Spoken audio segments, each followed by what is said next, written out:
கன்னியாகுமரியில் இன்ஸ்டா மூலம் காதலித்து திருமணம் செய்து ஏமாற்றிய நபர் கைக்குழந்தையுடன் சென்ற பெண்ணை கொடூரமாக தாக்கிய நிலையில் விசாரித்தால் பல உண்மைகள் வெளிவரும் என பாதிக்கப்பட்ட பெண் தெரிவித்துள்ளார்.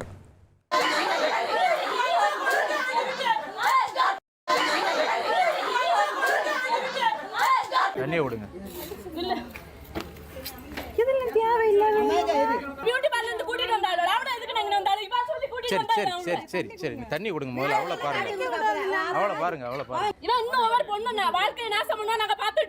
நீ இன்னைக்கு ஒன்றும் போண்டாமக்கா இதே வீட்டுக்கு.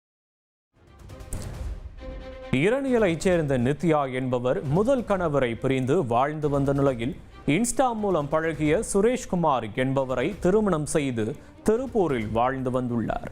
ஆனால் பல பெண்களிடம் சுரேஷ்குமார் தவறாக பேசி வந்ததை கண்டு அதிர்ச்சி அடைந்த நித்யா அது குறித்து கேட்டதால் சுரேஷ்குமார் பேசாமல் இருந்ததாக கூறப்படுகிறது.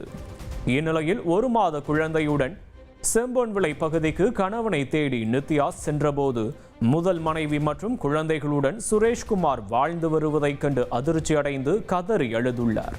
அப்போது சுரேஷ்குமார் குடும்பத்தாருடன் சேர்ந்து சரமாரியாக தாக்கியதால் நித்யாவும் அவரது தாயாரும் மயங்கி விழுந்தனர்.